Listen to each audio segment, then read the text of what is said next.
जुम्लामा how गरेर आएको जस्तो होइन। इतिहास पढेर आऊ, इतिहासको पुस्तक पढेर आऊ। माननीय सदस्य, मैले यहाँलाई समय दिएको छैन, त्यसैले इतिहास पढेर आउने, इतिहास पढेर मसँग बहस गरेर आउने। मिस्टर मदन भण्डारीको हत्या कसले गर्यो? त्यो हत्या पत्ता लगाउँछु भन्ने मान्छे अहिले यो देशको प्रधानमन्त्री हुन्छ। मदन भण्डारीको हत्या पत्ता लगाउन कसले रोक्यो? त्यसको जवाफ म एकजना व्यक्ति हुँ। तपाईँको यो उत्तम गणतन्त्रको बेला ललितपुरमा चामल बाँड्दा बाँड्दै 9 दिन सिडिओ कार्यालयमा थुनाइ पाएको व्यक्ति हुँ।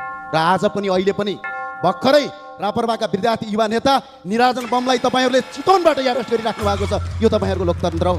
लमजुङका शिक्षक मुक्तिनाथ अधिकारीका हत्याराहरू आज यही संसदमा सांसद भएर हिँडिरहेका छन्। यसको जवाब चाहिन्छ कि चाहिँदैन? यो हो व्यवस्था।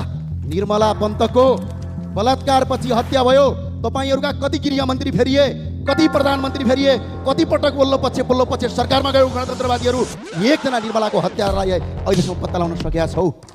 र अर्को कुरा सम्झाइदिन चाहन्छु, बाँदरमुडे घटना याद छ? निहत्या नागरिकलाई बम हानेर मारे हो कि होइन?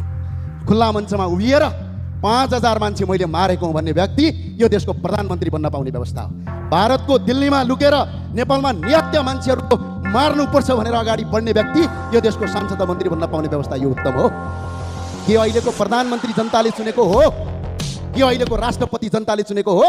सीमित संसदभित्रबाट केही व्यक्तिले चुनेको? यदि दम, हिम्मत र क्षमता जनतामा जान सक्ने छ भने जनताबाट प्रत्यक्ष निर्वाचित कार्यकारी प्रधानमन्त्री गरेर स्वीकार्छौँ। त्यसपछि राष्ट्रपति तपाईँहरूकै थिए, प्रधानमन्त्री तपाईँहरू हुनुहुन्थ्यो, संसदमा 2 तिहाई थियो।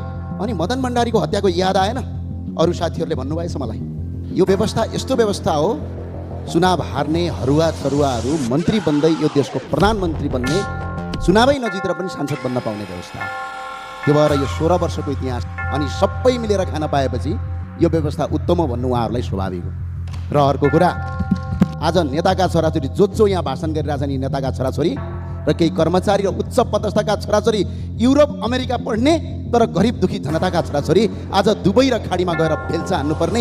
1 वर्षमा होइन, यो 16 वर्षमा 14,000 भन्दा बढी युवाहरू रातो बाकसमा लास भएर फिर्ता हुने, त्यो बनाउनका लागि यो व्यवस्था यिनीहरूलाई अझै चाहिएको छ। अहिले पनि यो देशमा अहिले कर्मचारी, नेता र यिनीहरूको सांसद, यहाँका मुख्यमन्त्री, मन्त्री पाल्दा पाल्दै साना राजा, छोटा राजा, महाराजाहरू पाल्दा पाल्दै यो देशमा 1 वर्षमा 15 खर्ब रुपैयाँ खर्च हुन्छ। त्यो जोगाउनका लागि यो व्यवस्था यिनीहरूलाई चाहियो।